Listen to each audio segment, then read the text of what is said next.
What's going on, everybody? Welcome back to another episode of the Snug Wrestling Podcast. My name is Edgar. I'm hosting, and Tommy is here with me. Mr. Blood is out. This whole thing with Friday Night SmackDown actually being Friday morning SmackDown got us all thrown off. Mr. Blood isn't here. We originally were planning on reviewing midday, but I couldn't do it, and the good thing is I'm here and Tommy's here. We're gonna go over what happened on SmackDown today because we already watched it. For many the people in the U.S., it's going on right now or it's about to start. So if you haven't seen the show already, newsflash, we're gonna talk about the show. So if you don't want to be spoiled, look away. Or if you don't mind, then come hang out with us. What's up, Tommy? How you doing today, bro? Yeah, I'm doing good. Honestly, I would not have been up as early as I was to watch this shit if it wasn't for SmackDown, if I'm being completely honest. Yeah, dude, we fucking did the thing where we woke up at the ass crack of dawn. We set our alarms for 4:30 to watch this goddamn show, but was it worth it? That is the question. Tommy, do you feel like it was worth losing out on all that sleep to catch this show bright and early? I honestly think so, because as of recently, the kickoff shows and all of that for like the go home shows for SmackDown at least have been kind of boring, but this one I'm not sure if it was just because of the Perth crowd and how good they actually are, but this one was actually a little bit better than it usually is. Yeah, it was pretty good. I'm not gonna lie. Are you prepared to do it again tomorrow? That's the big question because it's tonight. There were or earlier they were in Australia. Tomorrow's Crown Jewel. That's also going to be at 5 a.m. Monday Night Raw is going to be 5 a.m. Are we going to do this for the next fucking what 2 or 3 days or whatever? Hey, at least it's 2 to 3 days and not a couple fucking weeks like what they've had us doing before. Yeah, that's true. But before I wasn't waking up that early, dude. I was like, fuck that. I was watching it in American time on regular time, regular people time. No, I'm just kidding. Um, but yeah, no, you're right. SmackDown tonight was a lot better than last week and the week before and the week before that. What up, Bummy 0116? Good morning. I wonder what part of the world you're at. Talking about good morning. It's 5 p.m. over here where I'm at. What time is it over there with you, Tommy? It's like 7 where I'm at. Yeah. Well, good morning, Bummy. Thank you for hanging out with us, dude. Um, Yeah, so last night me and Blood did our one-on-one on TikTok live where we talked about reportedly there's going to be some changes in the creative team and it looked like there were some changes tonight, but I didn't think it was going to happen that quick. I mean, the reports just came out like a couple days ago and then bam, felt like a completely 360 on this episode of Friday Night SmackDown.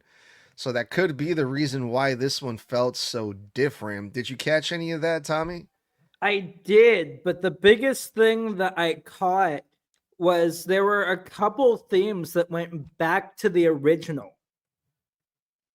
I'm not sure if you noticed it, but Shinsuke Nakamura's went back to the original, and then so did the Street Profits as well. Really? Yeah. Okay. Bummy says, yes, I'm from India. Okay. Shout out to everybody in India and his country. It's 5:30 a.m. Well, good morning to everyone that's in India. We got a lot of listeners in India, dude. Surprisingly. That's cool though, man. But yeah, I did not notice that with Shinsuke Nakamura and the Street Profits because I feel like I just don't keep track of that. The whole like theme music. I know that's important to a lot of fans, but not to me. Like I know it probably should be because the entrance is like a big part of the presentation of each wrestler and all that good stuff, but nah, like I feel like the Judgment Day for example, I feel like they always have different music every time. if it's like Roxanne or Raquel or whoever, they always come out, or if they come out together, it's one song. If they come out separate, it's Yeah. another song. It's like, So I stopped keeping track, but I do remember me vibing when Shinsuke music played. I was like, okay. Yeah, And then I because read all they the changed it to like a little bit more of like a whole Japanese sounding one, mm, which a lot of people hated, and now he's back to his old one, in which I could not be happier with. interesting. Yeah, I did notice a lot of the comments on our socials were like, hey, they were happy to see Shinsuke back, but it seemed like they're a lot happier to see Shinsuke back with this old theme song, which is cool for sure. All right, well, you ready to get into the madness? Let's talk about it. All right, we got to start off with the video package that kicked us off because it was I had a lot of questions about the opening video package because it was a bunch of, it looked like top secret security guards or fucking CIA type looking fellows pulling up in fucking black SUVs, and they got to Riyadh. It looked like they were in Riyadh, the WWE Experience building, and that's where the last crown jewel took place. So they pulled up to that place to pick up the men's and the women's crown jewel championships, which are fucking massive. And they did the thing where they put them in the briefcase, and they made it look all like, oh, this is high class type super secret stuff. We're going to transport these super exquisite championship belts that are full of diamonds and gold, and we're going to transport them over to Australia, and we need 4 armed fucking CIA agents, right? But my Yeah, first question was like, I thought, doesn't, okay, Cody won it. Who won? Who was the women, the female wrestler that won it last year? currently out on injury, Liv Morgan. Okay, I thought they would, like, they won them. Why would they be in Saudi Arabia? I thought they would get to keep them and hold them. So they won them. They take pictures with it, and then they leave them in wherever the event took place. Yeah, that was the whole thing on the rings. It was the fact that they went back, took the pictures, all of that, handed the titles back, and in exchange got the Crown Jewel Championship ring instead. Oh, that's right. Cody had the ring. That's right. That's right.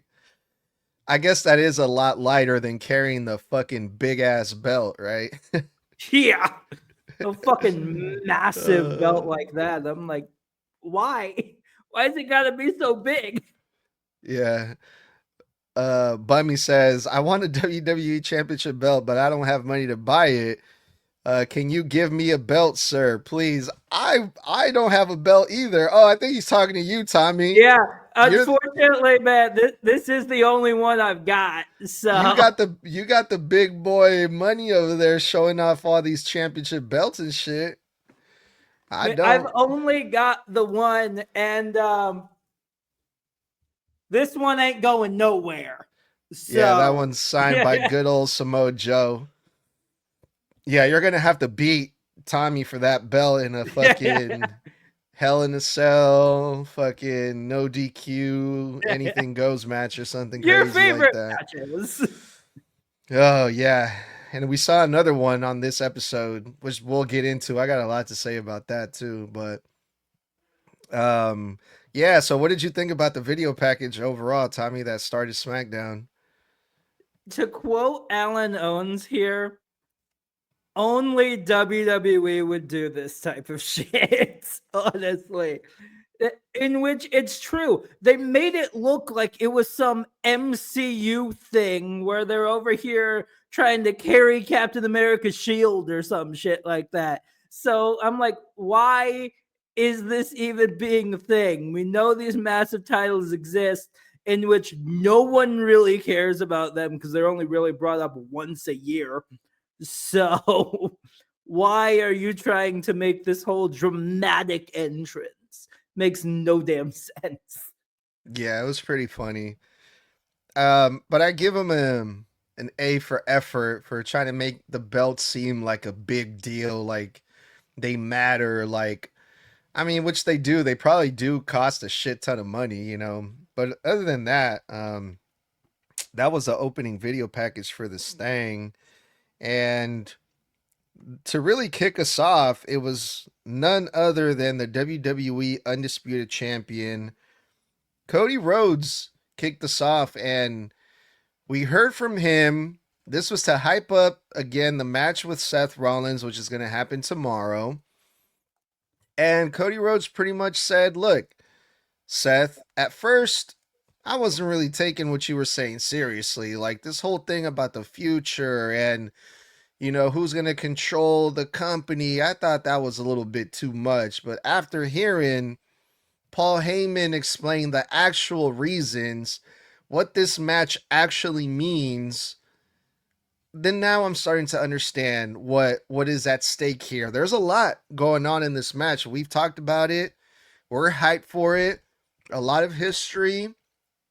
And the winner of the match tomorrow does determine a whole lot of things in story mode and also in reality or in kayfabe or whatever words you want to use, because I mean, we've gone over all the reasons. There's really a lot of things going on here, Tommy, but what stood out to you about this opening segment, this promo with Cody? Just the fact that he basically knew that Seth wasn't really going to watch it. And if he was, that would be a shocker for him. Just the whole, hey, I know you're probably not watching this, but I don't care what you've got to say. Tomorrow will be one hell of a match nonetheless. In which, with that, I completely agree, because these two have not had a bad match, even when he was Stardust and all of that. They still didn't really have a bad match. It was a weird gimmick, believe it or not. It was like an extremely weird gimmick because, you know, it was fucking Stardust. But I will say that these two, the match is going to be phenomenal no matter which way it goes.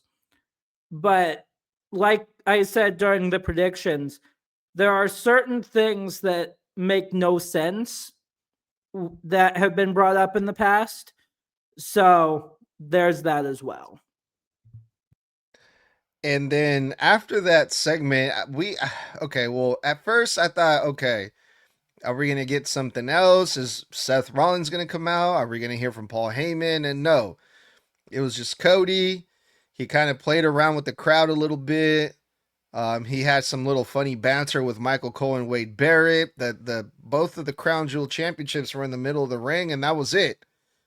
Cody got in, he got out, and then he left. The crazy thing is, right after that, right after the commercial break, we see Cody Rhodes backstage, and he gets confronted by Jacob Fatu. And Jacob Fatu made it pretty fucking clear, after Crown Jewel, I'm coming for you, Cody. So how about that, Tommy? How'd you feel about that? I honestly wouldn't mind the match between Cody and Jacob. I mean, come on. It is the American Nightmare going head to head with the Samoan werewolf. That in itself is gonna sell, like for sure. But I love also what happened after that. Cody left, and then, of course, Drew McIntyre attacks good old Jacob Fatu. So it makes me wonder if your favorite type of match is going to end up happening, aka a triple threat. I don't know, simply because of what's going on between Jacob and Drew McIntyre. But overall, we'll see what happens with that. Yeah, it was announced that Drew McIntyre and Jacob Fatu are going to face each other next week, right here, right up the alley from where I'm at in San Jose, California, which should be interesting because that right there, those two names feels like that should have been done at a bigger stage, but if we get it on a Friday night SmackDown, hopefully this is the first match of more to come because I would like to see more of, depending on how the match goes next week, Jacob Fatu versus Drew McIntyre. Fight forever is the feeling that Yeah. I'm getting with these two. Especially with how big of names those two actually are. I kind of expected this to be like the whole last minute sixth match thing that they've kind of done in the past here and there. But it didn't end up happening. They're just putting it on a random SmackDown, which makes no sense knowing how big these names actually are. It's not a random SmackDown. It's a SmackDown in California, the home state of Edgar, the home of Snug Wrestling. All right, Tommy? It's a It's big still fucking quote deal. unquote free TV. Just say it. Like, Nah, I get what you're it's saying. still a Yeah. SmackDown.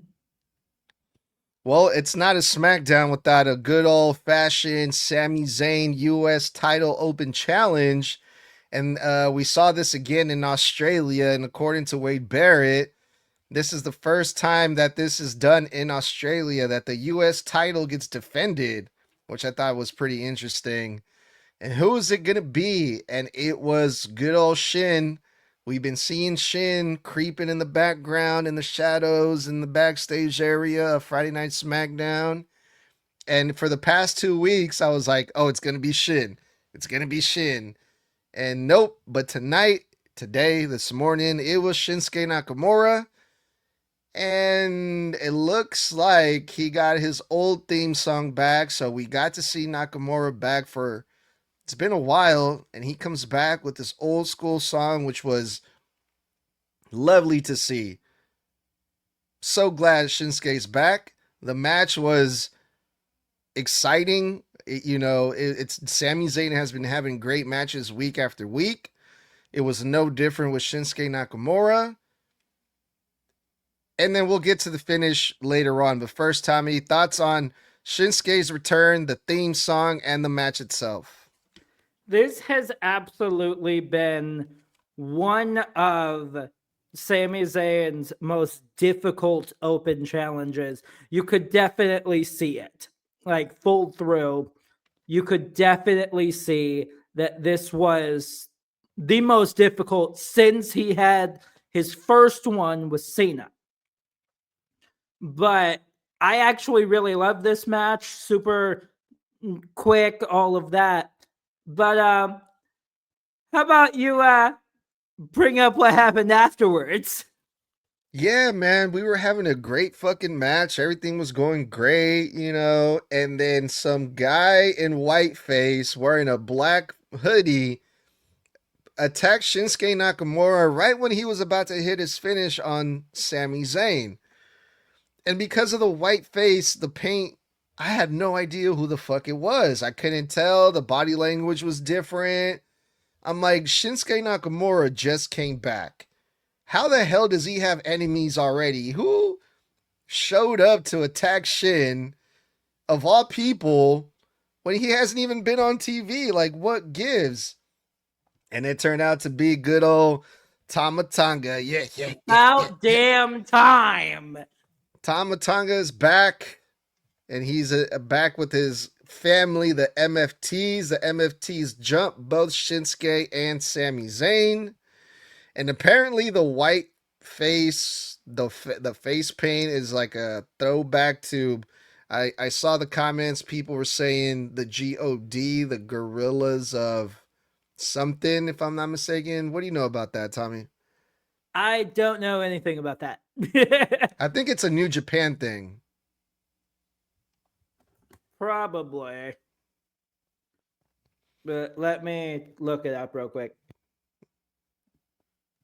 Yeah, so we've been waiting for Tama Tonga to come back. There was a few like mentions, maybe teases from Soto619 last week about a missing piece.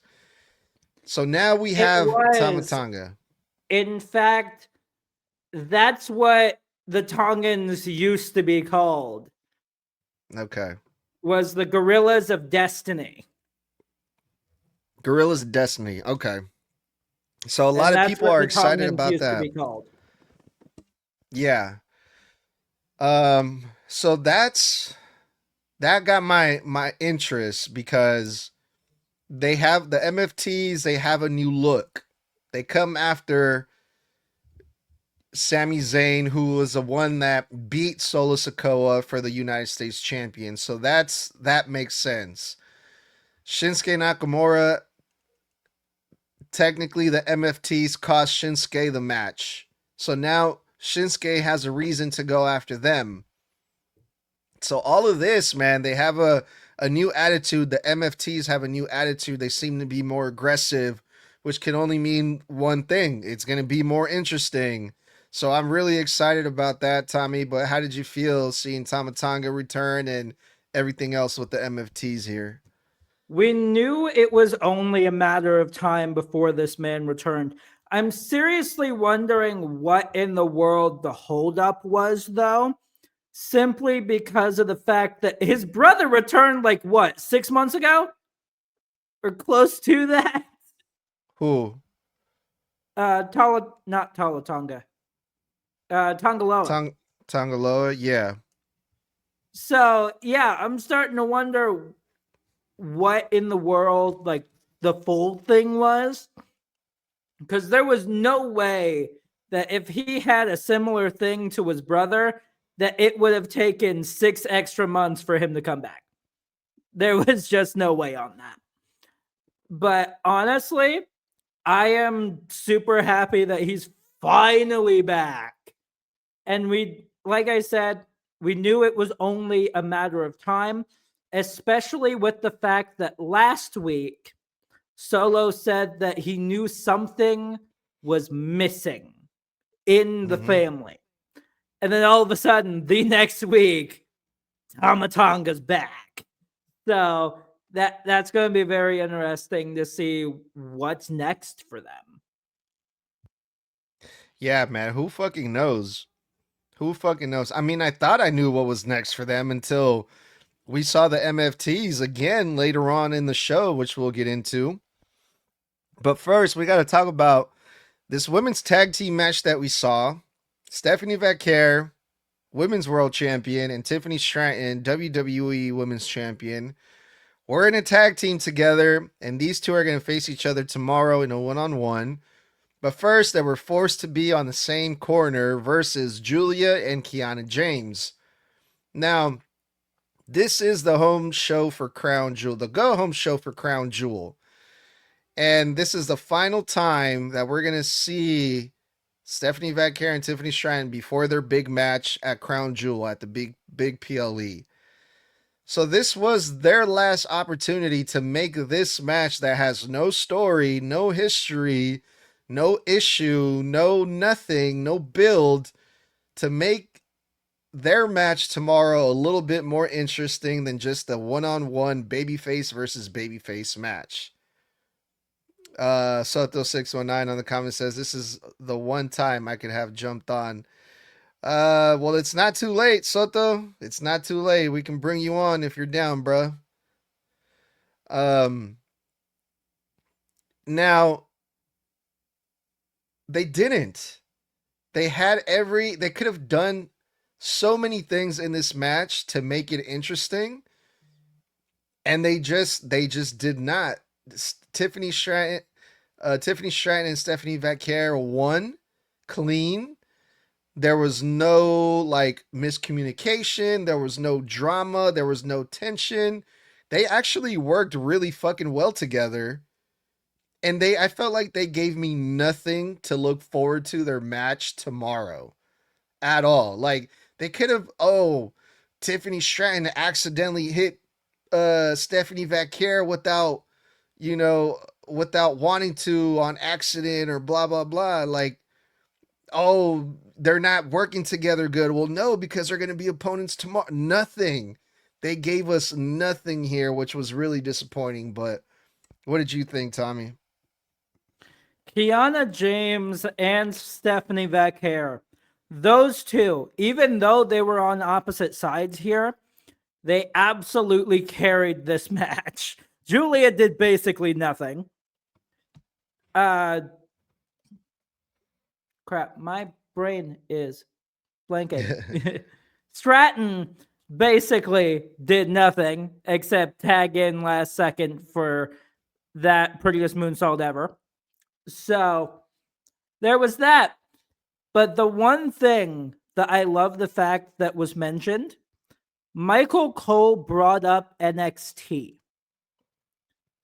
The last time Julia and Stephanie Vaquer were in a ring together, it was for the women's NXT title. That was the last time these two were ever in a ring together before this. So I love the fact that that was mentioned and the whole Stephanie two belts thing that happened in NXT as well. I just love that.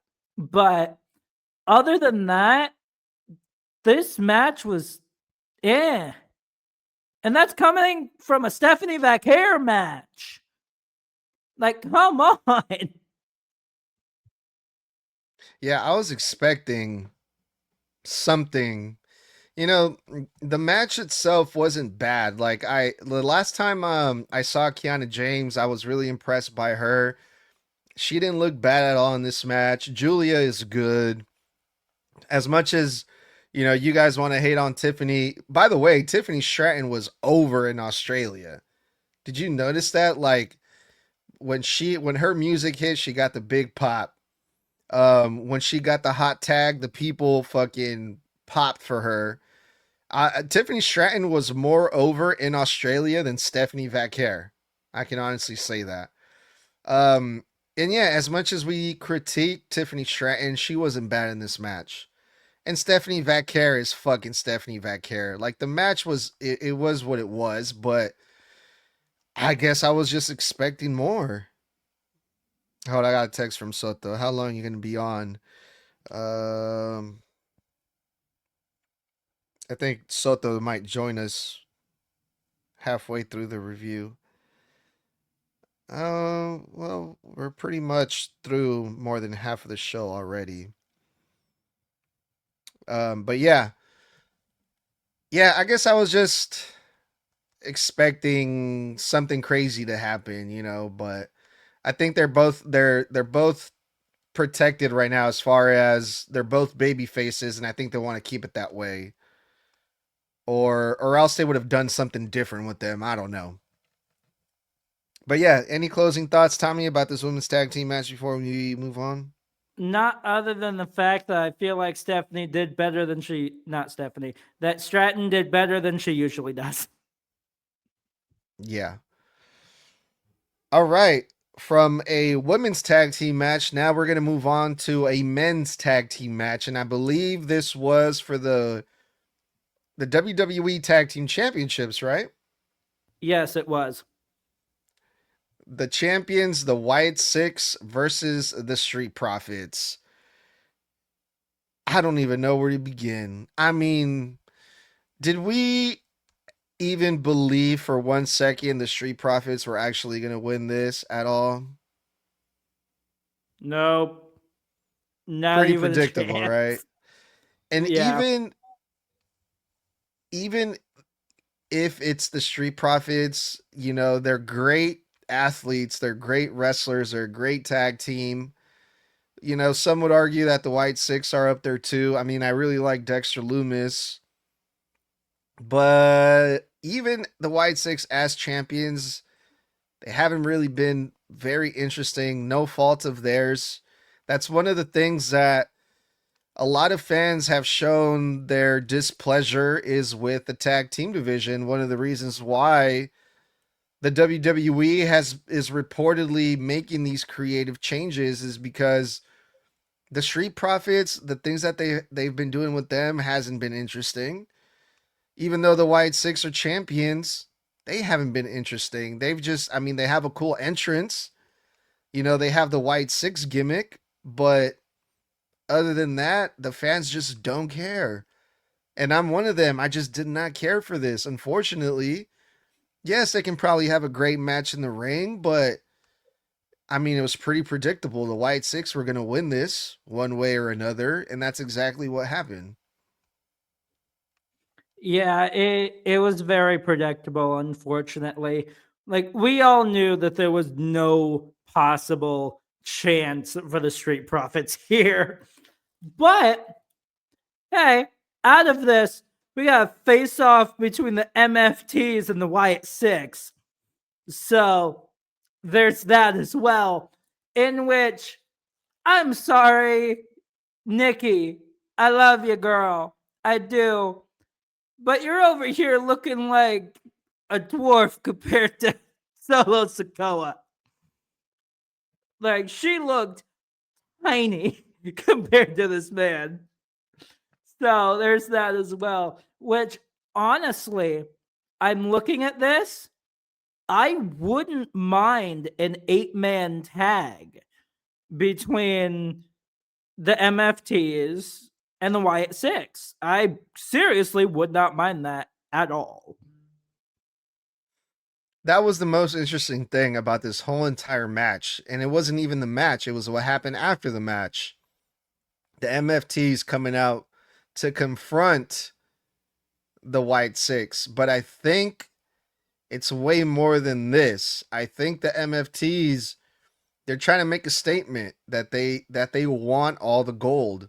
And I think that's awesome because other than yes, maybe we could get a 6-man, but I would much rather see a tag team match.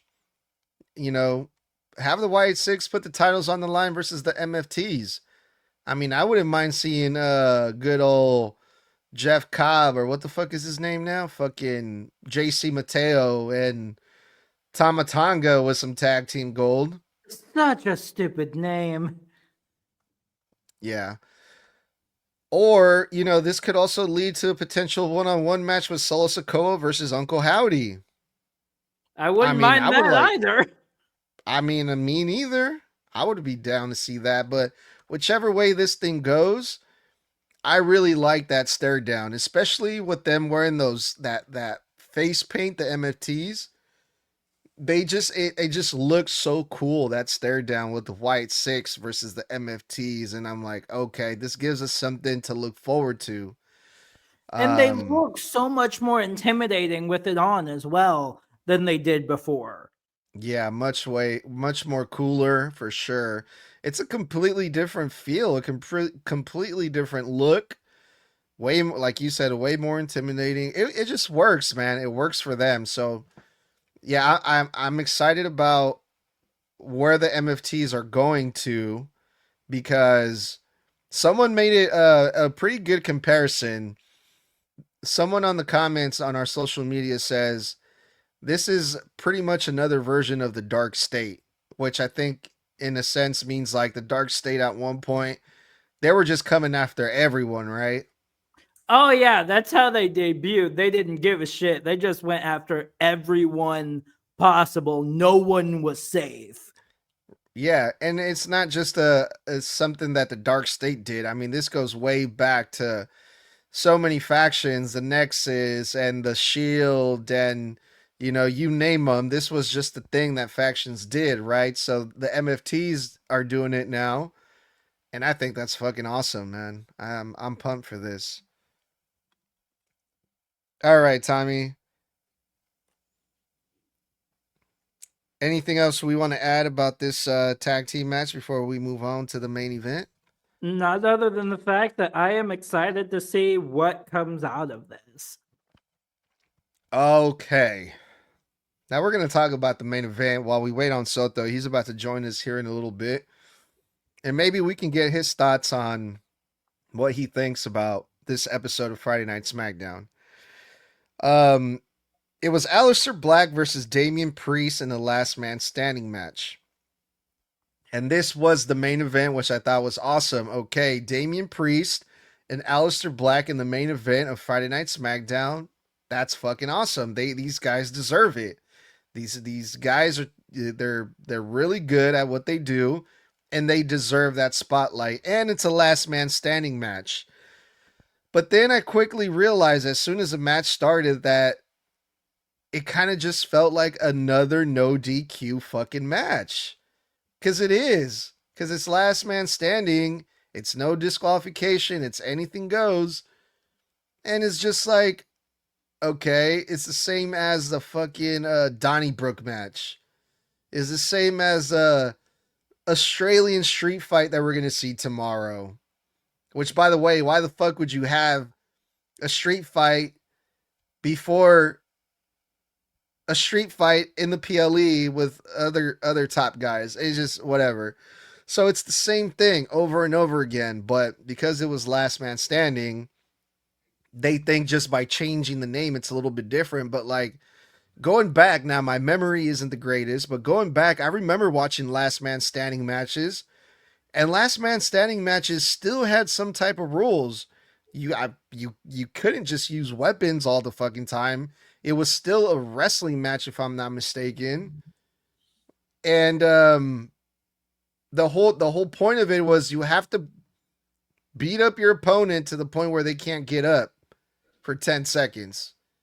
Or maybe I'm mistaken, but this it just felt like any other fucking hardcore match to me. But what did you how did you feel going into this main event at first, Tommy? At first, I was pretty excited about it, and I believe you are slightly mistaken because there was one last man standing match that all Cena had to do was tape this man's legs around the fucking column, Mm. and that was it. Yeah. So, and that was with Cena. Yeah. All right, Soto is in the building. Soto619. He is here. Our good old buddy from the show. Soto, he is a live streamer. He streamed Friday Night SmackDown at the ass crack of dawn this morning, right? What's up, guys? Yeah, I was up at 4:30 this morning my time, so it started at 5 o'clock my time. Jesus Christ. Well, welcome, Soto. Thanks for hanging out with us. It didn't even cross my mind to try to hit you up, man. So I'm glad that you're here with us and you can give us your thoughts about this Monday morning SmackDown, I should say. I shouldn't even call it a fucking Friday night SmackDown, right? Yeah, Friday morning SmackDown. Yeah, dude. So we're talking about the main event now, but I want to go back and get your thoughts on just the overall show. How did you feel about it tonight? Because earlier in the week there were some reports that WWE Creative was going to make some changes. Did you feel like this show just had a different feel, or was it just because they were in Australia that it felt like they had to really turn it up? I think I have no clue why it was just better all of a sudden. I have no real explanation, to be honest, and I'm not gonna think of something and come up with something. Um, it was just good. It ended up being a good night. We had we had two returns, right? We had Shinsuke Nakamura return. We had Tama Tonga's return. Some good spots, good moments, especially with Zelina Vega. You guys already talked about the main event? No, not yet. We're Oh, there. okay. We're getting Cool. there. Perfect. That'll be a perfect segue. Um, Yeah. I don't know. It just hit the right cues. Um, it almost feels like it was a better card than what we might see tomorrow. You think tonight or today SmackDown is going to be better than tomorrow? I don't see any prestige behind the Crown Jewel championships, and Mm-hmm. those mostly seem like exhibition bouts to me. Mm-hmm. So it doesn't really, those two title matches carry no weight, in my opinion. And so the fact that we actually got two title matches tonight on SmackDown, I feel those are higher than what we see for Crown Jewel. Mm-hmm. Now, we already talked about this, but I want to get your thoughts on the return of Tama Tonga. And there's a lot of comments, a lot of people talking about the face paint that they were using, which I believe it's like some type of callback to the something that they did in New Japan, right? What do you think about them bringing that on over here in the U.S.? Well, I guess they're in Australia, but with the WWE. Yeah, it was the Gorillas of Destiny, if I'm not mistaken. I think it's cool. I think it was a cool Mm-hmm. callback. Honestly, when he showed up, I thought it was a mask, like kind of like a scream mask, because it was hard to tell his face. Obviously, he was wearing a hoodie too, and so I didn't realize it until they showed his full face. Like, oh, that it's actually Tama Tonga. But I think it's cool. intertwine the history, right? We've gotten that a couple times with the Bullet Club as well. Mhm. So I like when history intertwines and they give us something. Um, I would say fresh, quote unquote, fresh to the WWE audience.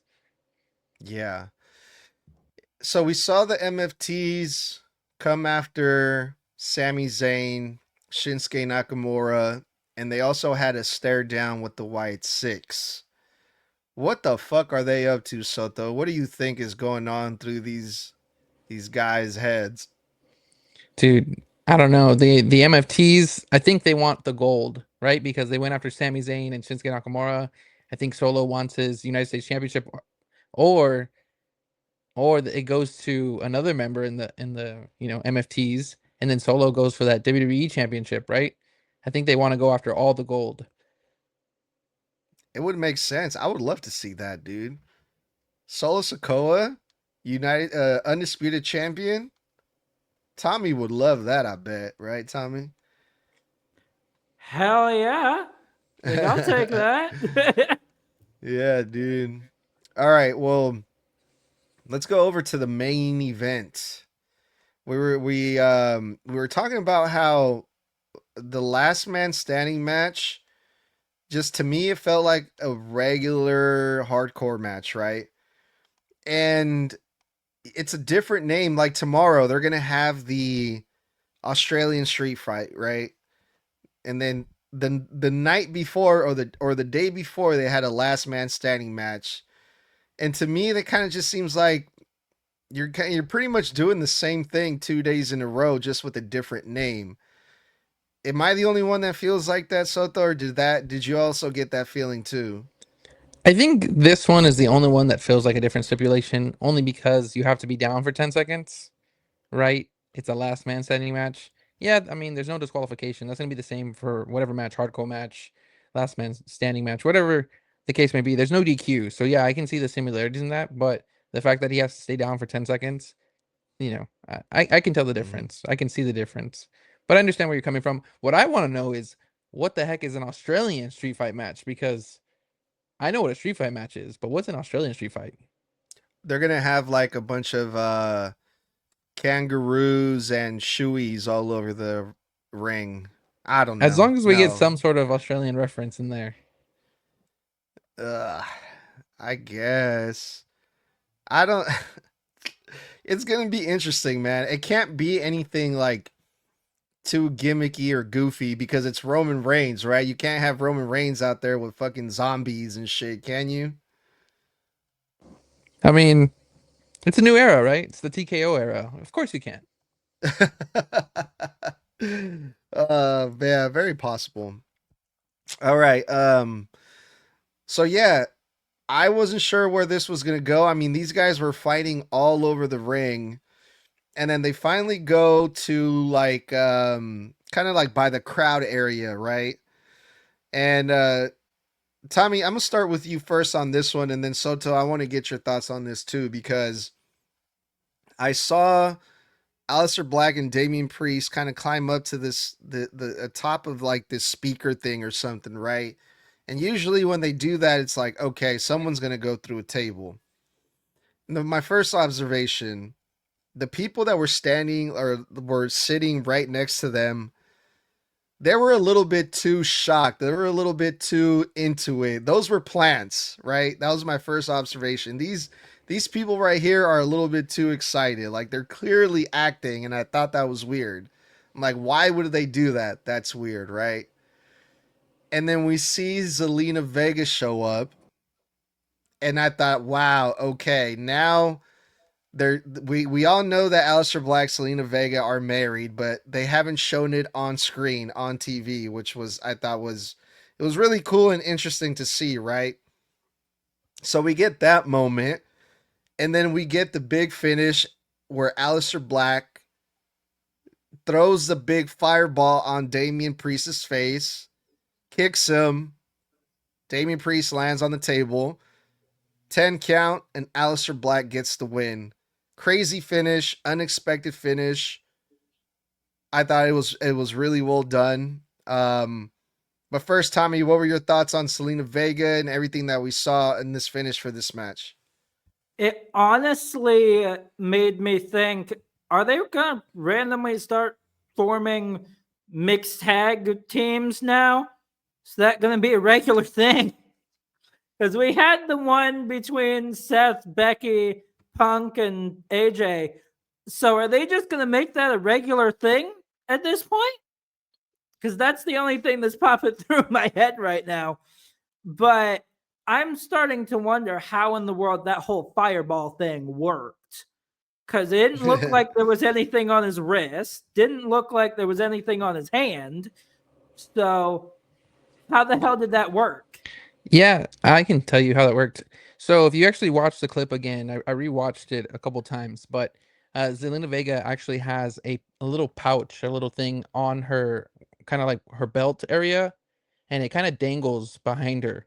So if you see, um, when she kneels down to plead for Damian Priest, that's when Aleister Black actually grabs what's behind her, and you can see him unhook it from her, and then that's where he grabs it and he starts messing with it. So if you rewatch the clip, you'll end up seeing Zelina Vega had it the whole time, just dangling off her from her belt area. Ah, that explains it. But there were so many pieces of this match where it honestly could have gone either way. But as soon as that kick happened and Priest fell onto that table, breaking it in half, I knew it was done.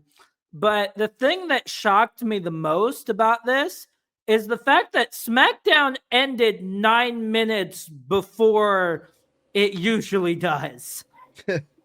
I noticed that too. But Yeah, I I made a didn't. joke about that. Yeah, okay. Is that normal? Because okay, I recently got it on the VPN game, right? Um, I was thinking maybe is this normal? Even like if you're watching it live, and like later on when it airs in the US, they add the commercials or whatever, and then it turns out to be 2 hours. Is that usually how it goes? Typically, when you watch a show that's international or like early international, it does end a couple minutes early that I've seen. It doesn't typically end on the 2 hour spot. And yeah, that's the filler for commercials, right? Because we usually get a countdown for about 2 3 minutes before it starts to come back. Um, Mm. so yeah, as soon as the show finished, I was like, well, it looks like the US is gonna have about 9 more minutes of commercials. That's true. What up, Ryan? Ryan Gray on the comments says, "What up, Snug? What's going on, dude? Happy Friday." We're over here going over Friday Night SmackDown. But yeah, yeah, that was my first thought too. Same thing with what Tommy said. We have so many mixed tag team fucking teams now. You know, Seth and Becky, Punk and AJ. Uh, you name them.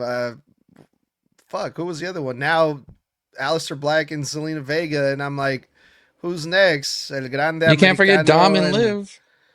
Dom and Liv is another one. Montez and Bianca. El Grande At one Americano point, the and La Terror Grande Twins. Americana. Huh? At one point, the Terror Twins.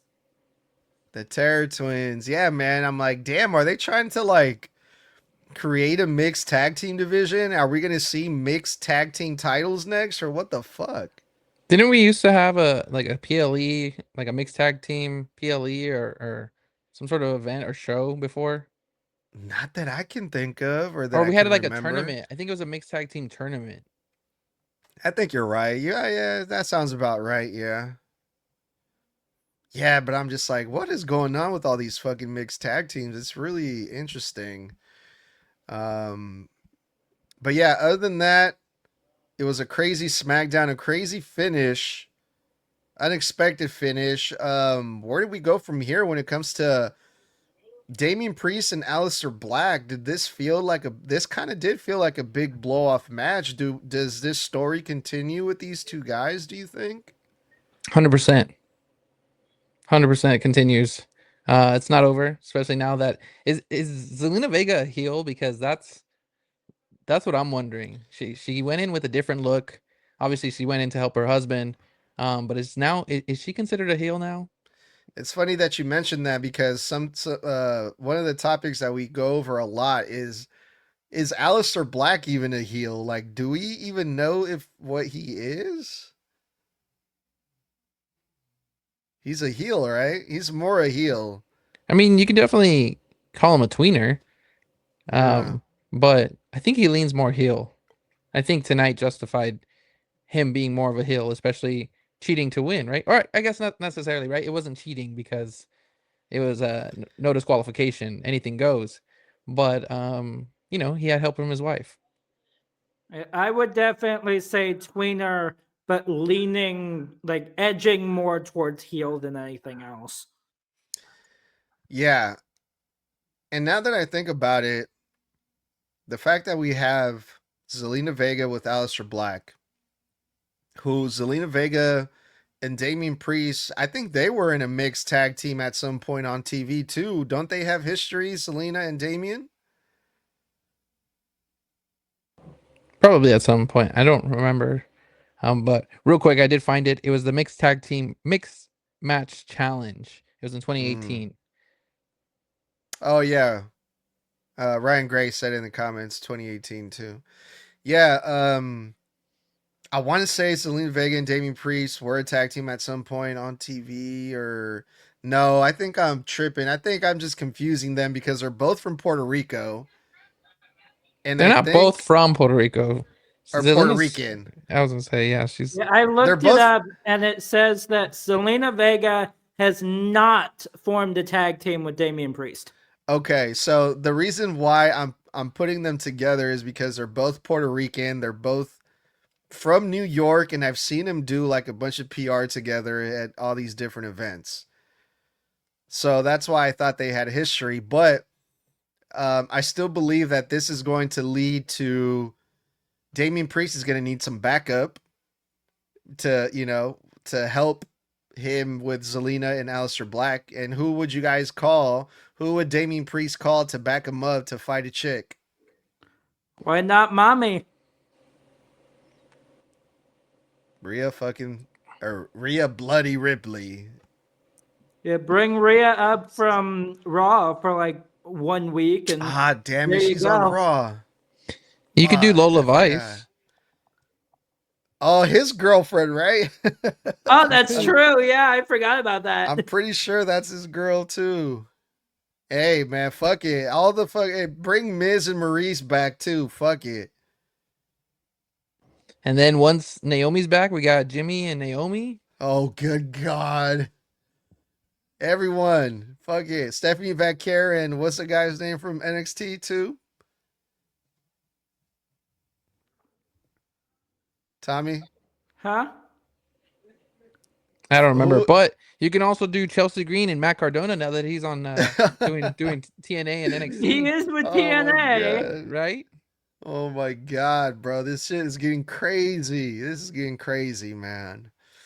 Yeah, I'm starting to believe that we might have some fucking mixed tag team titles coming up here.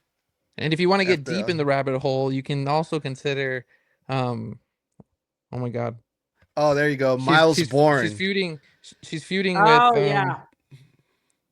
kind of with Bailey, Lyra Valkyria, and her Her. husband is training right now to be in WWE. Oh, So we're going okay. down the rabbit hole. Yeah, and going down deeper, Rhea Ripley and fucking what's her guy's name? Oh, buddy. Buddy Isn't Matthews. he in AEW though? He's in AEW. Yeah, I'm just kidding. I mean, Yeah. eventually he was in WWE, right? Just like Matt Cardona was in WWE. They No, eventually find their we way can back. have Buddy Matthews and Rey Mysterio's daughter, Aaliyah, versus Rhea Ripley and Dom. I would not Definitely be not. surprised if the first mixed tag match we get with Lyra and her fiance would be against Becky and Seth, simply because of the fact that Becky was talking shit to him during her match with Lyra. Yeah. So, since you're bringing back exes together, and since obviously, this guy doesn't have a wrestler wife, would we put John Cena back with Nikki Bella? Yeah. Oh God, no. John God, Cena. no. No, and that's gonna be Cena's final match right there. Mixed tag team match with Nikki Bella on his side. Nah. All of a sudden, the match ends, and Nikki looks at the camera and goes, See, Becky, I can see him." Nah, dude. We just pretty much booked an entire PLE for mixed tag team matches right there. And that's why we're not the writers. Anyways. Yeah, for real. But yeah, dude, that was Friday Night SmackDown. Is there anything else, Soto, that stood out to you about the show that's worth mentioning? I didn't ask you about your thoughts on the return of Shinsuke Nakamura. What was your thoughts about that one? Um, not a huge pop for me. I mean, it's cool that he's back. Cool to see him. Hopefully they do something good with him instead of just throwing him in the mid card and then just leaving him there. So hopefully they give us something different. But it was good to see his original theme song come back. Yeah, a lot of people seem to be happy about that, so that was cool. But yeah, dude, are you guys ready to do it again tomorrow at the Ass Crack of Dawn, 5 a.m.? 100%. I am ready. And on Monday, we can't forget Raw is at 5 a.m. too. I will be there. Yeah, I will be ready. I think I am too. And thanks to WWE going over to Netflix and ESPN and all of that, this man is the only way I can watch this shit now. So, Yeah, yeah. Soto's Talking out about here. Yeah, Yeah. dude. Me? yeah, Raw, Oh, I thought you were SmackDown, talking about and Edgar. Because PLEs I'm like, now. Edgar posts. You Edgar are posts my clips way too. of watching them. Oh, No, Tommy, but I didn't even know yeah. Tommy watched me. My bad, Tommy. Yeah, Tommy, I got Blood watching you a couple times too. Yeah. I saw him Um, watch once, but it's so hard to keep up, bro. yeah, dude, you got thousands of people watching you. But I'm But also yeah, multitasking, right? Because I'm also posting clips like you are, and I'm just like half and half, right? I'm trying to post, and I'm also trying to react, and I'm also trying to see yeah, what's it's going on. cool. I forgive you. I'm always commenting on your stuff, and you never see it, but it's Dude, I cool. No hardly hard see it, feelings. bro. You're not the only one that comments me or whatever, and then they'll message me after, be like, "You just ignore me," and I'm like, "I don't even see it. I'm sorry." Sorry, you had to sneeze. Salud. Anyway, but yeah, yeah, dude. People like on my clips all the time. They're like, "Oh, where can I watch it? Can you show us, or can you put it live?" And I'm like, "Nah." And I just tag Soto619 right here. You can watch it right there. Yeah, so He's like, I'm not willing to fall for this, but this guy will. I learned my lesson, dude. I don't know how you do it, and more power to you, bro. I But have yeah, a. I guess I can't. It's an NDA. I can't talk about it. Anyways, yeah, bro. Don't. It's all good, dude. I know you got your ways, and yeah, everyone go follow Soto619. Hit him up on his socials if you want to watch Raw and SmackDown and the PLEs live on TikTok. That's your man right there, the homie Soto. Soto, thanks for coming on very last minute, dude. yeah, man. So Monday, let me know if you want to do this. You know, hell yeah, probably dude. I will. I will. I'll couple keep hours you. after, so that way I can do my recap. Because I also do my 1 minute recaps for Raw, SmackDown, and PLEs. I actually am about to post my Crown Jewel preview because obviously it starts at 5 o'clock in the morning tomorrow, so I gotta post it the night before. Yeah, for sure. Yeah, I'll definitely be in touch, man. Shit, honestly, I'll probably hit you up for after Crown Jewel too, if you're available. It'd be cool to have you on. For sure. Just give me like 2 hours after Crown Jewel at least to 2-3 hours.